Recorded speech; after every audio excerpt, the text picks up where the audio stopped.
নমস্কার বন্ধুরা, আজকের পৌরাষ্টমীতে ছোট্ট একটা মিলি ব্লগ নিয়ে তোমাদের সামনে চলে এলাম। দেখো, মামকে একটা নতুন জামা পরিয়ে দিয়েছি। কেমন লেগেছে কিন্তু কমেন্ট করে জানাবে। আজকে তো পৌরাষ্টমী, তাই মাম পুজো করবে। তোমাদের ওদিকে গ্রামের দিকে প্রচলন আছে কিনা জানাবে, কাদের কাদের ওখানে পৌরাষ্টমী পুজো হয়। আর মাম তো বড়, তার জন্য পুজো করবে। দেখো, মন্দিরের মাম বসে গেছে, মা সাজিয়ে দিয়েছে। দেখো, আমাদের এখানে দেখো ধান দিয়ে এরকমই পুজো করতে হয়, এটা নিয়ম আছে।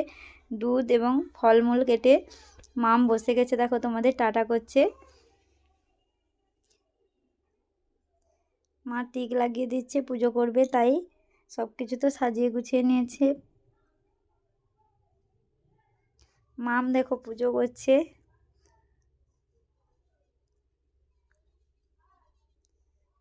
মাম কি করবে খুঁজে পাচ্ছে না, তাই উঠে উঠে পুজো করছে। দেখো, এক হাতে ঘন্টা বাজাচ্ছে এবং পুজো করছে। আর এই পুজোটা যার পুজো সেই করে এই পুজোটা, কিন্তু ছোট বাচ্চা তো, তার জন্য বড়দেরকে হাত লাগিয়ে দিতে হয়। না হলে যারা বড় নিজেরাই পুজো করে। মাম দেখো ফুলটা কিভাবে দিল, প্রদীপ ঘুরিয়ে দিল, ধূপও ঘুরিয়ে দিচ্ছে। দেখো,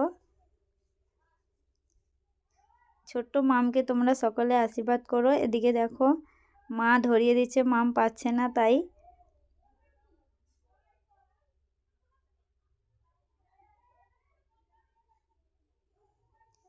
এরকমই মনসা গাছের কাছে এরকমই একটা কিছু দিয়ে ঠাকুর গড়ে তারপরে পুজো করতে হয়। মাম প্রণামও করে নিল, পুজো হয়ে গেছে। দেখো, এবারে ঘরের মধ্যে পুজো করবে, তাই মাম ফুল নিয়ে কী করছে দেখো, আর ঠাকুরের জন্য প্রসাদ বেড়ে নিচ্ছে। ছোট্ট একটা ব্লগ তোমাদের সঙ্গে শেয়ার করলাম। কেমন লেগেছে অবশ্যই সকলে কমেন্ট করে জানাবে। আর আমি তো বড় ব্লগ সেরকম দিতে পারছি না, তার জন্য ছোট ছোট ব্লগগুলো দিচ্ছি। আর মামকে আর এই পুজো করার পরে কিছু মিষ্টি কিছু খাওয়াতে হয়, তাই পায়েস বানিয়েছি, সেই পায়েসটা মামকে খাইয়ে দিলাম। মাম বলছে খুব সুন্দর হয়েছে, তাই খেয়ে নিচ্ছে। দেখো, সবাই ব্লগটাকে শেয়ার করে দেবে, ভালো লাগলে সাবস্ক্রাইব করবে, চ্যানেলটিকে পাশে থাকবে আর লাইক করবে। তাহলে চলো টাটা, দেখা হচ্ছে নিত্য নতুন ব্লগে।